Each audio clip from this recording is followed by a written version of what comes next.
Welcome to Democracy Now!, democracynow.org, the War and Peace Report. I'm Amy Goodman. In Hong Kong, as many as 2 million people took to the streets Sunday for another mass demonstration against a proposed bill that would allow the extradition of Hong Kong residents to mainland China, which critics say would infringe on Hong Kong's independence and the legal and human rights of Hong Kong residents and visitors. Hong Kong's chief executive, Carrie Lam, suspended the bill and apologized for her handling of the situation, but protesters are calling for its full withdrawal. Protesters also called for the resignation of Carrie Lam. Meanwhile, prominent pro-democracy activist 22-year-old Joshua Wong was released Monday after a month behind bars and has vowed to join the protest movement.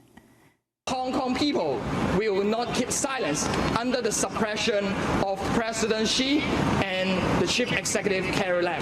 Carrie Lam must step down. Otherwise, I believe in the next few weeks, before the 22nd anniversary of Hong Kong transfer of sovereignty, more and more Hong Kong people, not only 1 million or 2 million people, will come and join our fight until the day we get back our basic human rights and freedom.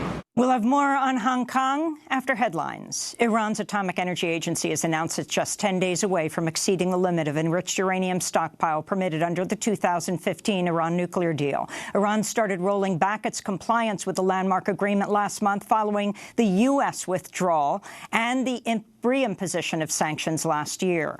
On Saturday, Iranian President Hassan Rouhani reiterated his ultimatum to European nations and other signatories that they must show, quote, positive signals in upholding the pact for Iran to maintain its commitment as well. This comes as the United States continues to blame Iran for attacking 2 oil tankers in the Gulf of Oman Thursday without offering any new evidence that they did. Secretary of State Mike Pompeo said the U.S. is considering a full range of options. Some of the U.S. claims have been directly contradicted by the Japanese owner of one of the tankers.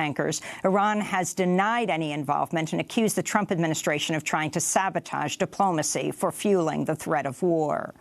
Reports emerged Friday of a 6-year-old migrant girl from India who died of heat stroke in the Arizona desert last week after being smuggled into the U.S. with her mother and 3 other Indian nationals.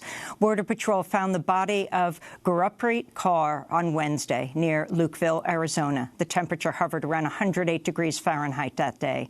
The girl's mother had gone to search for water while she stayed with 2 of other migrants in her group. The volunteer humanitarian group No More Deaths, which provides water and other assistance to migrants crossing the harsh Sonoran Desert, tweeted, quote, asylum seekers have been forcibly turned away from the nearby Lukeville port of entry. We need water, not walls. A new report by the New York Times has revealed the youngest child to be ripped from their family after migrating to the U.S. via the southern border was a 4-month-old baby. The child, Konstantin Mutu, was taken by U.S. officials under Trump's zero-tolerance family separation policy and put in a foster home. His father was put in an immigrant prison before being deported to his native Romania.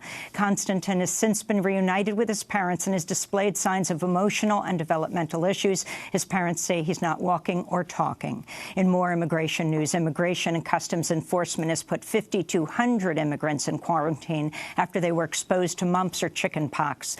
39 immigrant prisons around the U.S. are affected by the outbreak. In South America, power has been partially restored after a massive blackout hit Argentina, Uruguay, and parts of Paraguay Sunday. Officials say the unprecedented blackout occurred after a failure in the transmission of electricity from a hydroelectric dam that feeds a regional electrical grid. Argentina's vowed to fully investigate the reasons for the system's failure. President Trump lashed out at the New York Times after it published a piece on Saturday saying the U.S. is ramping up cyber intrusions into Russia's electric power grid. Trump tweeted the New York Times report is a, quote, virtual act of treason. The report asserts the U.S. is deploying new cyber tools and a warning to Russian President Vladimir Putin over interference in U.S. elections. The report also said military and intelligence officials have avoided sharing the full details of such operations with Trump in case he countermands them or discloses the information with foreign officials. India's imposed new tariffs on 28 U.S. products in response to the Trump administration's hike on steel and aluminum taxes, as well as the decision to withdraw India's preferential trade status earlier this month. The new tariffs will affect goods including apples, almonds, lentils, and chemical products, and in some cases will be as high as 70%.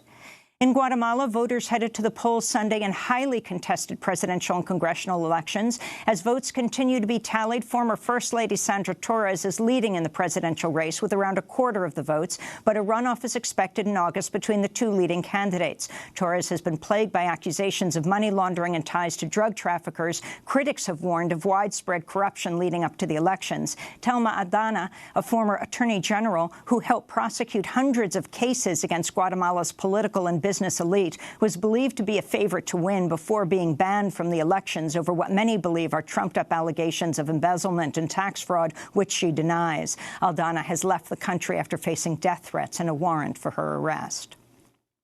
In Sudan, ousted former President Omar al-Bashir made his first public appearance Sunday since his overthrow in April. He was taken to the prosecutor's office, where he was charged on several counts of corruption, including accepting illegal gifts and hoarding foreign money. Al-Bashir was charged in May for his involvement in the killing of anti-government demonstrators during the months-long popular uprising that led to his ouster. Protesters are continuing to demand the country's ruling military hand over power to a civilian authority. In Somalia, a car bombing Saturday near a checkpoint at the presidential palace in Mogadishu killed at least 8 people, wounded another 25. The militant group al-Shabaab claimed responsibility. Al-Shabaab also claimed responsibility for the death of 10 Kenyan police officers who were killed Saturday after their vehicle struck an improvised explosive device near the border with Somalia. In Spain, Barcelona's leftist mayor, Ada Colau, was sworn in Saturday for another term after she managed to keep her post despite losing by less than 5,000 votes to a Catalan separatist during last month's European parliamentary elections. Mayor Colau was re-elected by City Hall representatives after members of the Socialist Party and representatives backed by former French Prime Minister and Barcelona mayoral candidate Manuel Valls voted for her in an effort to prevent the Catalan separatists from becoming mayor. President Trump will officially kick off his 2020 presidential bid Tuesday with a massive rally in Orlando, Florida. The rally comes just over 4 years after Trump's now infamous descent down a golden escalator at the Trump Tower to announce his 2016 candidacy. Meanwhile, media outlets are reporting the Trump campaign has fired several pollsters after leaked numbers showed him trailing former Vice President Joe Biden and Bernie Sanders in several battleground states. In Maryland, police are investigating the death of Zoe Spears, a 23-year-old black transgender woman who's at least the 10th known case of deadly violence against trans women this year, all of them African-American. Spears' body was found on the street with several gunshot wounds last Thursday in Fairmount Heights, just outside Washington, D.C., only a few blocks away from the site of another fatal shooting in March of a black trans woman named Ashanti Carman. The two women were friends, and the police are trying to determine if their murders are connected. Ruby Corrado, executive director of the LGBTQ community center Casa Ruby and a close friend of Zoe Spears, said Spears moved out of her apartment fearing for her safety following Ashanti Carman's murder.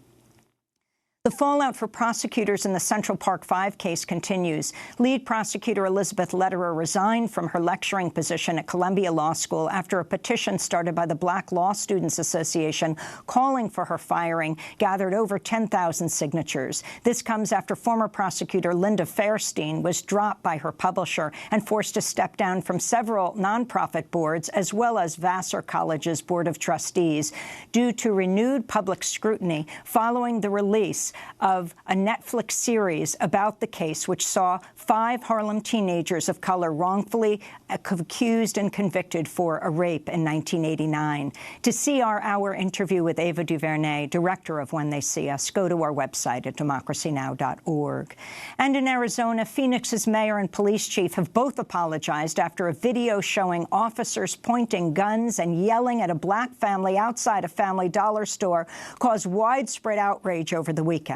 The officers say they were responding to a report of shoplifting when they drew their firearms and started screaming orders using profane language at a father, a pregnant woman carrying a baby, and a 4-year-old girl. The girl had left the store with a doll, which was not paid for.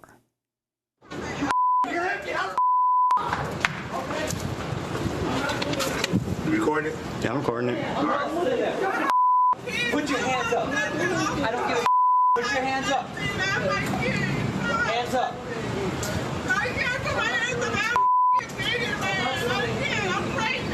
The woman woman can be heard saying she's unable to hold her hands up because she's holding her baby and that she's pregnant.